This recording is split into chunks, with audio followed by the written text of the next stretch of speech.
नमस्कार दोस्तों, मैं हूं गौरव और आप देख रहे हैं मार्केट रिपोर्ट। आइए बात करते हैं गोल्ड एमसीएक्स की।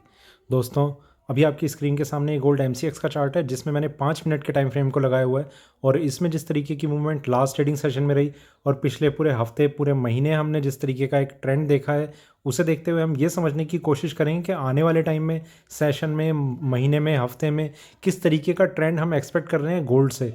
क्या इसमें जो एक तेज़ी थी वो बरकरार रहेगी? पिछले कुछ दिनों में हमने देखा कि गोल्ड में करेक्शन जो है वो रही है और गोल्ड ने धीरे धीरे प्राइसेस को नीचे की तरफ अभी तक अपने आप को होल्ड करके रखा हुआ है।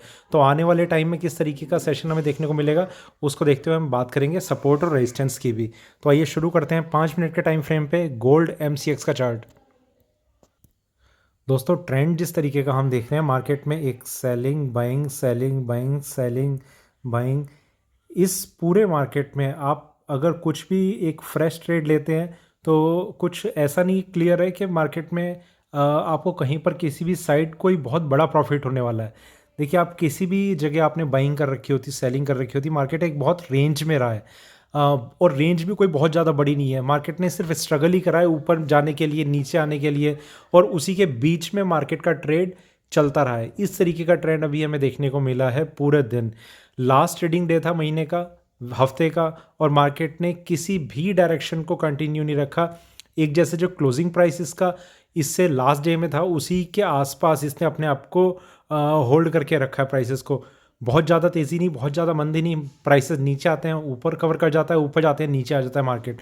पर इसमें जो बिल्कुल एंड में मार्केट ने थोड़े से इंडिकेशन दिए, मैं सिर्फ एमसीएक्स की बात कर रहा हूँ, कॉमेक्स पे कुछ इस तरीके का नहीं है। मार्केट ने बिल्कुल एंड में एक ऊपर जाने के कुछ इस तरीके के इंडिकेशन दिए हैं। मतलब ये साइन कोई बहुत ज़्यादा इंपॉर्टेंट नहीं है, पर कई बार कुछ इस तरीके के साइन मार्केट दिखाता है कि जो एंड में जैसे मार्केट प्लेयर्स जो हैं वो अगर मार्केट को ऊपर ले जाना चाहते हैं तो वो हमेशा मार्केट के क्लोज होने से पहले एक ट्रेंड ऐसा ले आते हैं जो आगे के लिए दिखाई देता है हमें।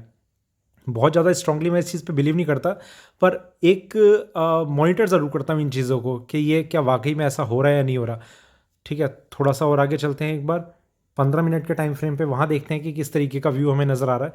यहाँ पर अगर हम बात करें तो मार्केट में एक सेलिंग, मार्केट में बाइंग, और यहाँ से फिर से मार्केट में एक सेलिंग, और उसके बाद एक कंसोलिडेशन का फेज़ जिसमें मार्केट ने अभी तक कंटिन्यू किया हुआ है, जिसमें इसने जो क्लोजिंग दिखाई है, जो मार्केट ने बिल्कुल एंड में जो ट्रेड एग्जीक्यूट करे हैं, वो लास्ट ट्रेडिंग प्राइस रहा 46,785, और जो इस पूरी की पूरी रेंज का एक अपर बैंड है।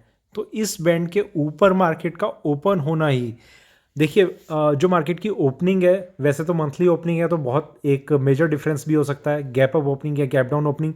पर ये वाले हफ्ते की भी जो ओपनिंग है वो कोई बहुत ज़्यादा एक्सपेक्टेशन मेरी इससे नहीं है कि मार्केट में बहुत ज़्यादा गैप अप ओपनिंग होगी या गैप डाउन ओपनिंग होगी। मार्केट फ्लैट ओपनिंग में एक्सपेक्ट कर रहा हूँ, जिसमें जो बाद का जो ट्रेंड है वो तो एक अलग चीज़ है, पर ट्रेंड की, मार्केट की ओपनिंग से कोई ऐसी बहुत बड़ी उम्मीद नहीं है कि बहुत ज़्यादा ऊपर या नीचे मार्केट खुलेगा। फ्लैट ओपनिंग हो सकती है, marginally gap up gap down, और इसमें अगर मार्केट ने उस छोटी सी गैप अप गैप डाउन में अपने आप को थोड़ा सा भी ऊपर अगर क्लोज कर दिया तो चांसेस ये रहेंगे कि मार्केट इस प्राइस को होल्ड करने की कोशिश करेगा ऊपर में। तो ये एक इंपॉर्टेंट चीज़ है जो अभी हम डिस्कस कर रहे हैं। थोड़ा सा और आगे चलते हैं एक बार 1 घंटे के टाइम फ्रेम पे, वहाँ देखते हैं कि किस तरीके का व्यू अभी हमें नज़र आ रहा है। यहाँ पर अगर हम बात करें तो मार्केट में एक अप ट्रेंड, प्राइसेस नीचे, फिर ऊपर, फिर यहाँ, फिर ऊपर, यहाँ से मार्केट में सेलिंग, प्राइसेस नीचे, प्राइसेस और नीचे, और यहाँ कंसोलिडेशन चल रहा है। 46,785 इसका लास्ट ट्रेडिंग प्राइस है। जो करेक्शन है वो मार्केट में कंटिन्यू है। दोस्तों, मैं यहाँ पर आपको एक चीज़ और बताना चाहता हूँ। एक प्राइस था जो last to last trading day में था, मतलब हम थर्सडे की बात कर रहे हैं, 47,100, ये प्राइस लगभग यहाँ था जब मार्केट में ये बाइंग आई थी। देखिए, यहाँ पर मैं आपको दो चीज़ें बताता हूँ। एक, कि आपकी पहले से कोई होल्डिंग हो, उसमें हम एक व्यू लेके चलते हैं कि हमें क्या करना चाहिए।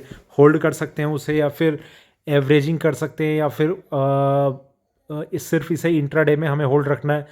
एक इस तरीके का हमारा व्यू होता है। दूसरा ये व्यू होता है कि हमें फ्रेश ट्रेड लेना है, वो हम कहाँ पर लें, कहाँ ना लें।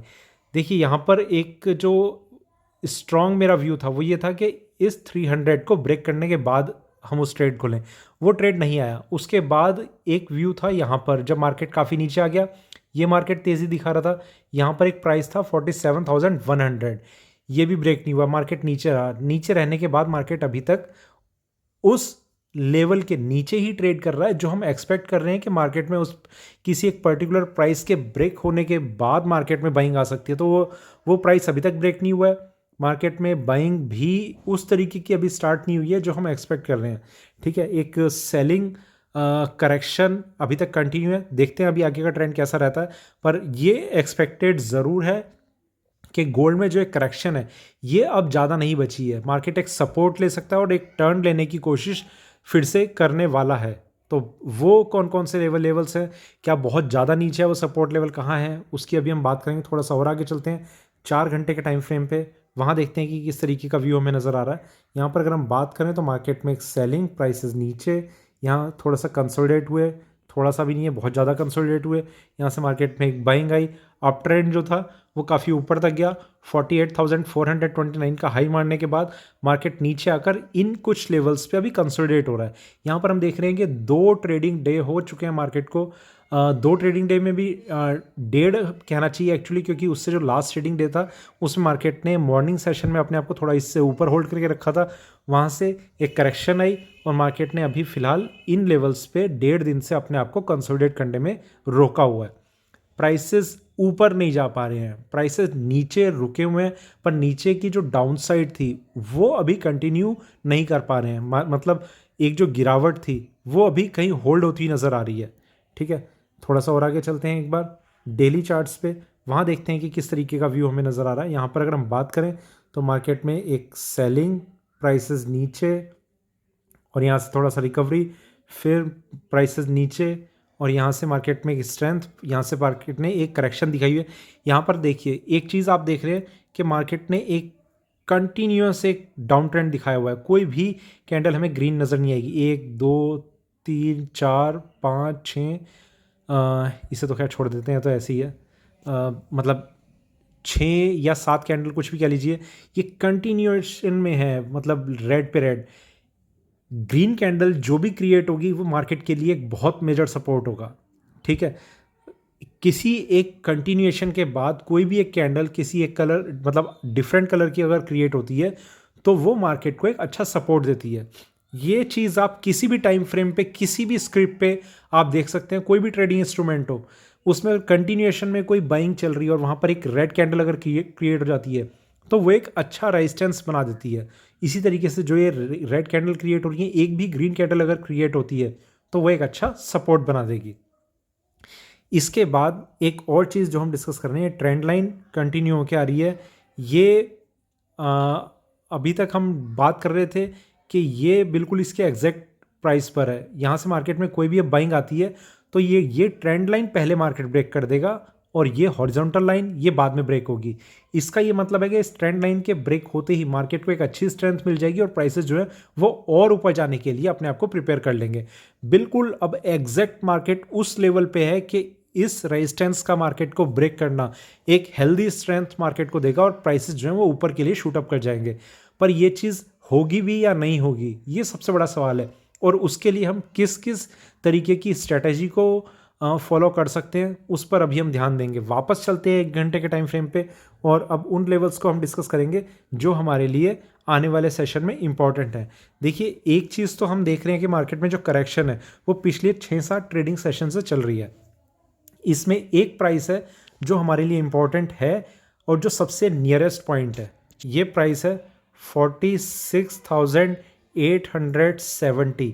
ये सिर्फ इस प्राइस के ब्रेक होने पर ही मार्केट में एक अच्छी स्ट्रेंथ बनने की उम्मीद है। कि देखिए ये यहाँ पर मैं आपको बताता हूँ कैसे। ये 47,300 था, इसके ऊपर मार्केट नहीं आया।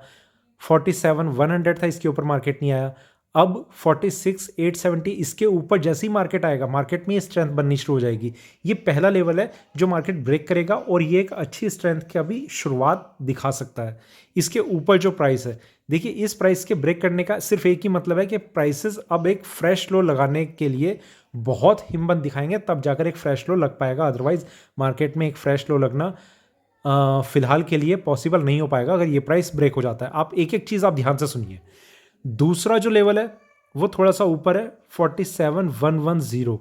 ये प्राइस ऐसा है कि इसके ब्रेक करने का बिल्कुल ये मतलब है कि मार्केट एक स्ट्रेट 200 पॉइंट की अपसाइड दिखा सकता है आपको इंट्राडे में सिंगल शॉट में, ठीक है। 47,110 प्राइस सबसे पहले ये ब्रेक होगा, ये मार्केट में एक इस चीज़ के इंडिकेशन बहुत कंफर्म कर देगा कि मार्केट को एक सपोर्ट मिल गया है, सपोर्ट बेस उसका क्रिएट हो गया है। उसके बाद इस प्राइस को भी ब्रेक कर देता है तो 200 पॉइंट की और रैली मार्केट आराम से दिखा देगा चार्ट्स पे, जिसमें और ऊपर जो एक लेवल जहां पर एक्चुअली से रेजिस्टेंस मिल सकता है वो है यहाँ पर,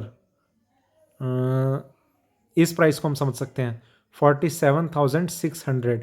इसके ऊपर मार्केट का सस्टेन करना, इस चीज़ की काफ़ी ज़्यादा एश्योरिटी हमें देने लग जाएगा कि मार्केट में फिर एक फ्रेश हाई लग सकता है। 48,000 के ऊपर के लेवल्स को मार्केट टेस्ट करने की कोशिश करेगा तो 47,600 का एक काफ़ी इंपॉर्टेंट रेजिस्टेंस लेवल है, ठीक है। इसके ऊपर अगर मार्केट नहीं आ पा रहा तो यहाँ पर एक बारी अगर हमारी मल्टीपल क्वांटिटी है लॉन्ग पोजीशन में तो हमें एक बार एग्जिट करने का सोचना चाहिए।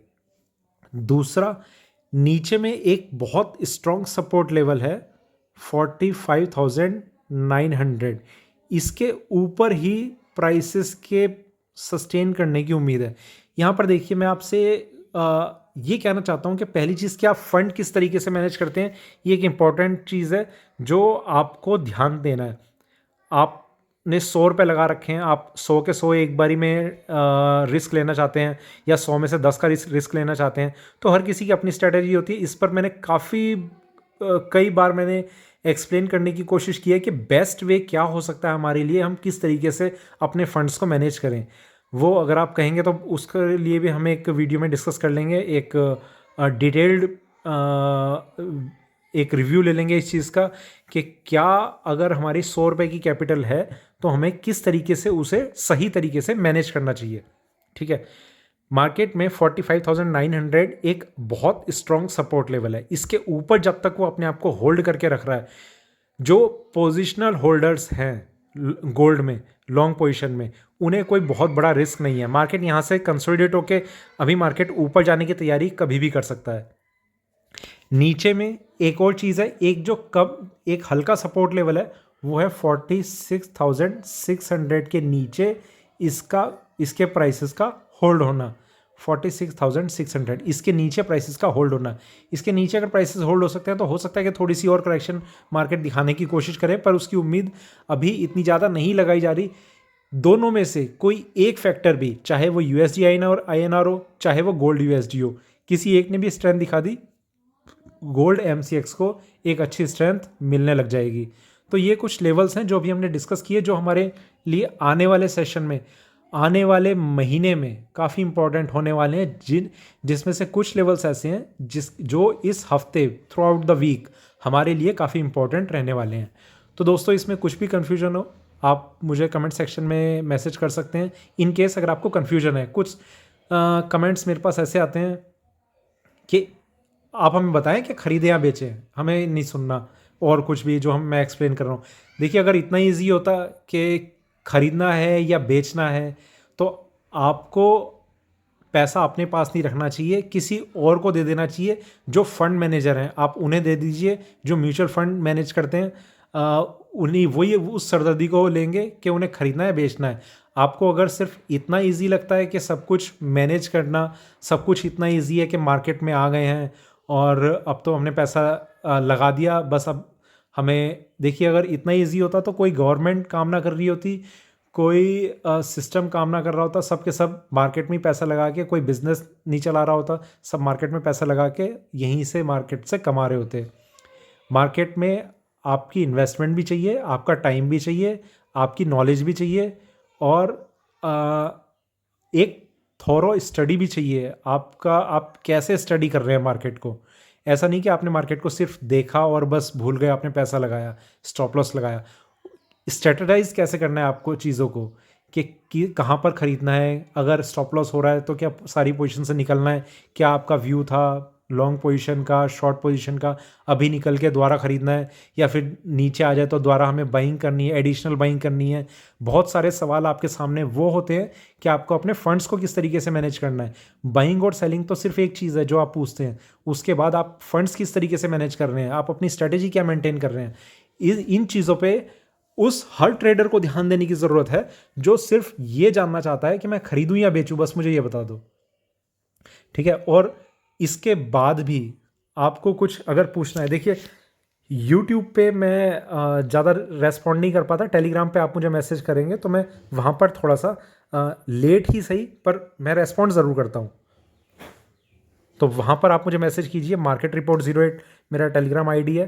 तो और भी कुछ रहता है, मैं आशा करता हूँ आप सब आराम से रह रहे होंगे। कोविड बहुत बुरी तरीके से फैल रहा है, रोज़ के रोज़ एक बुरी खबर सुनने में आ रही है। तो आप अपना ख्याल रखें, ट्रेडिंग का भी ख्याल रखें और हो सके तो आप कमरे में रहें जितना ज़्यादा से ज़्यादा हो सके। धन्यवाद।